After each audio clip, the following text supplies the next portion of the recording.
de volta com a Educadora Entrevista. Hoje eu recebo aqui no programa o Cristiano Camargo, que é escritor, né, e está aí na luta pelos direitos dos autistas. Cristiano, obrigado pela presença aqui com a gente. Muito obrigado, eu agradeço pela oportunidade. Também na companhia aqui do Dr. Bruno, psiquiatra, obrigado pela participação com a gente. Obrigado. E também com a Sandra. Sandra, obrigado pela participação Eu aqui que com a gente no agradeço. programa. Bom, doutor Bruno, para quem não conhece ou já ouviu falar, mas não sabe especificamente, vamos falar um pouquinho a respeito sobre o autismo, né? O que é considerado autismo? O autismo é um transtorno psiquiátrico, né? É um transtorno do desenvolvimento, então ele acontece necessariamente nos primeiros anos da infância e ele acomete principalmente a capacidade da criança interagir e de se comportar de uma maneira considerada adequada ou normal. Uhum. Então é isso. E se fala muito na questão também do espectro autista, né? Que seria a gravidade ou como esse autismo atinge a criança. Isso, a nomenclatura médica que estuda o autismo, ela mudou nos últimos anos, então a gente nem usa mais o termo transtorno autístico ou autismo tanto. A gente fala mais do espectro autista mesmo, que engloba outros quadros que eram classificados antes junto com o autismo e vão tanto de quadros mais severos quanto quadros bem leves. Perfeito. E aí se fala muito também da questão da detecção, né? De como detectar e até o período de detecção. Isso. O autismo ou o transtorno do espectro autista, ele não aparece em exames. Então, o diagnóstico a gente fala que é clínico. Quando é clínico, quer dizer que o profissional que vai observar, vai colher a história e com todos os dados, às vezes com a ajuda de exames, vai dar o diagnóstico. Então, e começa a se fazer o diagnóstico nessa fase de interação da criança, normalmente. Isso, o diagnóstico pode ser feito bem precoce. Idealmente, é até bom que seja feito precocemente, que a gente já começa a trabalhar antes, né? Mas o diagnóstico pode ser feito tardiamente, né?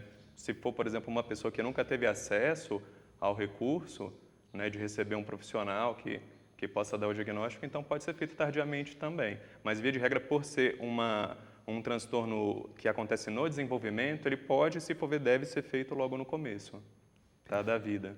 Perfeito. Cristiano, como é que foi com você? Né? Como Então, é que a família olha, detectou? eu gostaria, se me permitem, discordar do meu colega aqui. Eu gostaria de dar a minha própria definição do autismo, tá? O autismo não é um transtorno, não é uma doença, não é uma síndrome, não é uma disfunção, não é uma desordem. O autismo é uma progressão alternativa global do desenvolvimento. É uma diferente natureza de ser. Tá? Ele é uma diferença, não é uma doença. Então, o autismo, ele é uma coisa espetacular, uma coisa muito boa, que tem grandes qualidades, benefícios e vantagens para o autista. Tá? Eu posso dizer isso por quê? Porque eu sou autista tipo Asperger, superei tudo sozinho, sem nenhum tratamento clínico, sem nenhuma intervenção clínica, tá? E eu consegui superar, depois de várias décadas, né? Eu já estou com 52 anos de idade, né? E eu sou também ativista pelos direitos autistas e procuro ajudar as mães de autistas nas redes sociais, especialmente no Facebook, né?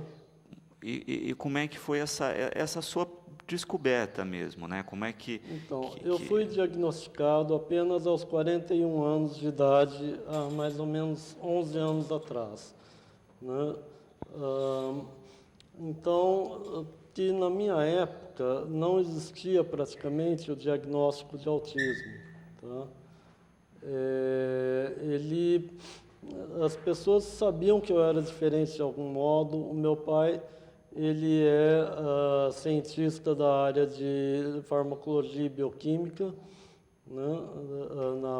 Ele trabalhou muito tempo na Faculdade de Medicina de Ribeirão Preto, da USP, né? E depois foi para São Paulo, para o Hospital de São Paulo, depois Instituto Butantan, etc. Bom, na época meu pai desconfiava que tivesse alguma coisa de diferente, porque eu era, na época, um garoto muito isolado, mas eu não me isolava por rejeição das outras crianças, nada disso. Eu gostava de me isolar, eu me sentia feliz sendo isolado, porque, como todo autista, ele tem um mundo interno de fantasia, né? Rico, complexo, sofisticado. Inclusive, os autistas, eles têm um raciocínio também extremamente complexo, sofisticado, né?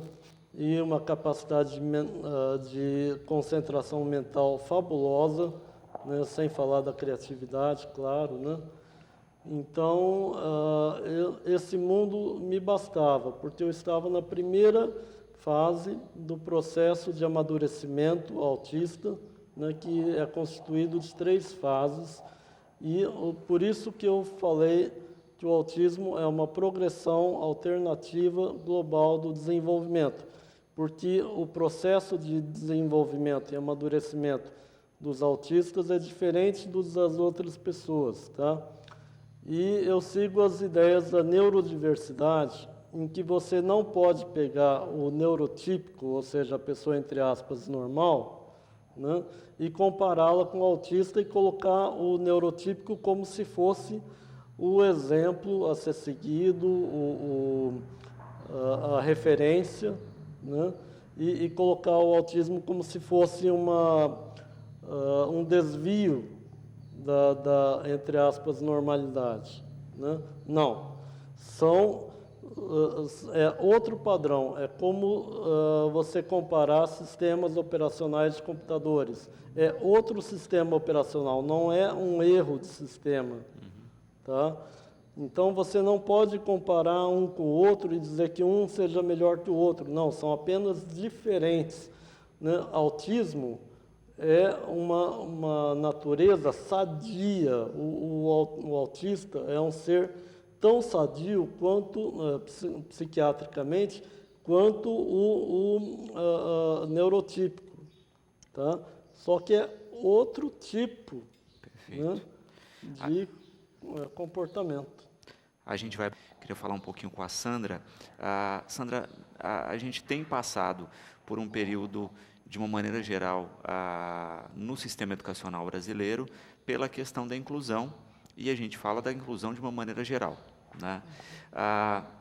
Como foi dito aqui pelo Dr. Bruno e pelo Cristiano, quando a gente pensa na questão do autismo, há, inclusive, um desconhecimento do que é, né? E pouco contato das pessoas com autistas. Como é que isso acaba chegando na escola, né? E que impacto isso tem até para haver, de fato, uma inclusão real?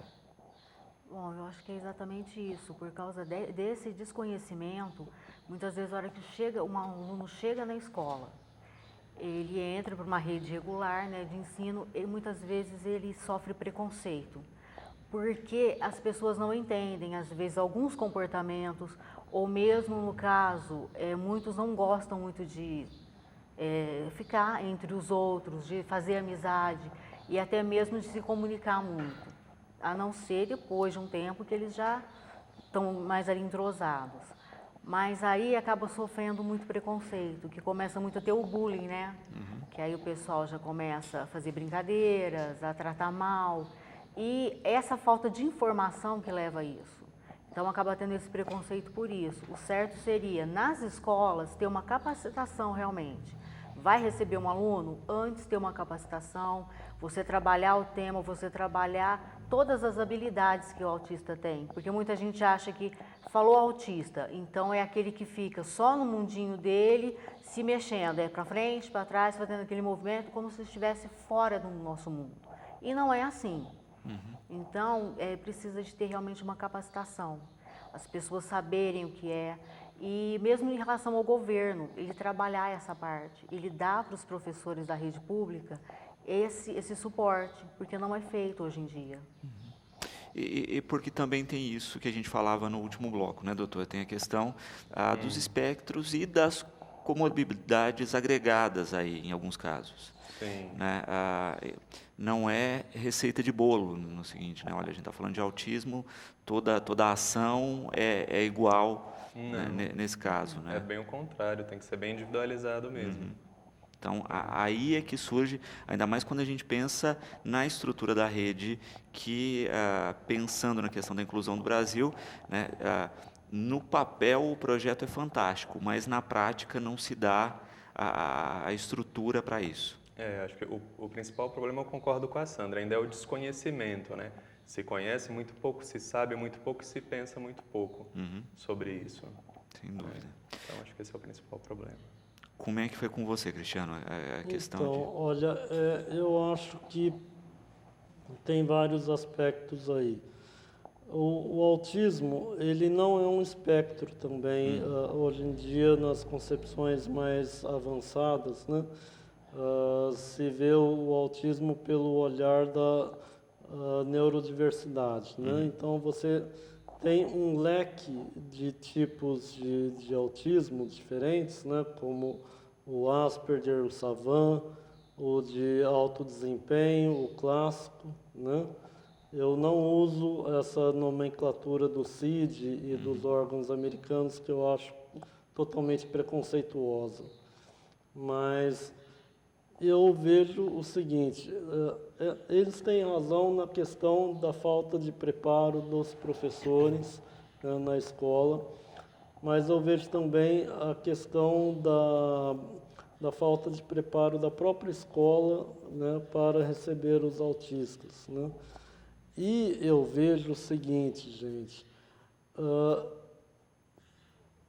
algumas das melhores pessoas para orientar os professores, dar cursos sobre autismo e poder qualificar os professores para lidar com autistas são os próprios autistas, né? Como nós autistas falamos, nada sobre nós sem nós, né? Então, autistas maduros que chegaram já no último estágio de maturidade do processo de amadurecimento autista, né, como eu e vários colegas meus nas redes sociais, né, que já são também ativistas atuantes, né, não sou só eu, né, deveriam participar também das políticas de inclusão, né? Então, você colocar todo mundo para discutir autismo na educação e não chamar os autistas, você está querendo incluir excluindo. Isso não pode. Nós, autistas, temos que participar do processo também, né? E nós podemos dar às pessoas uma visão por dentro do como funciona a mente autista, o que vai ajudar muito os professores, funcionários, diretores, etc., a entender melhor o autismo e lidar melhor com os alunos, né? E outro ponto nevrálgico que eu quero pegar também é a questão do bullying escolar, tá? Existe uma tolerância muito grande em relação ao bullying nas escolas, tá? O que acontece muito hoje em dia?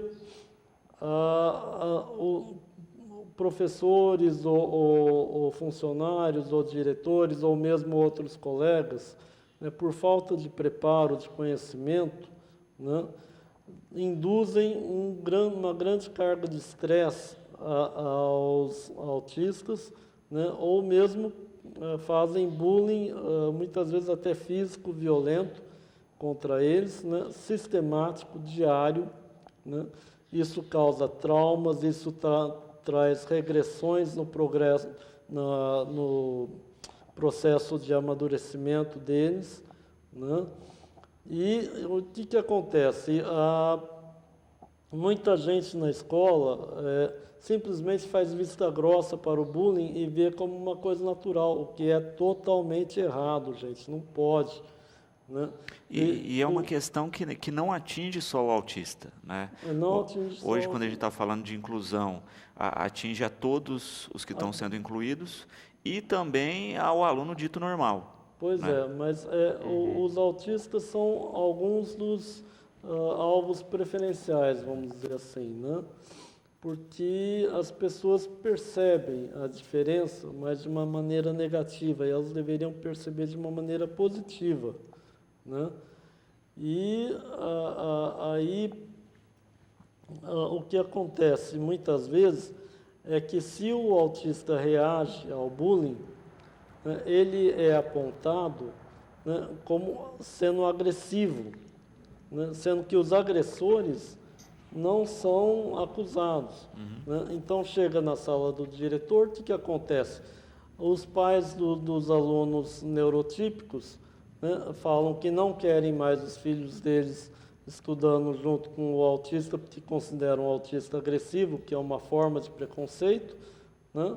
E o autista acaba sendo expulso ou suspenso, enfim, punido, né? E o agressor acaba saindo sem punição alguma e continua fazendo os seus bullying, né? Não só com autistas, mas com...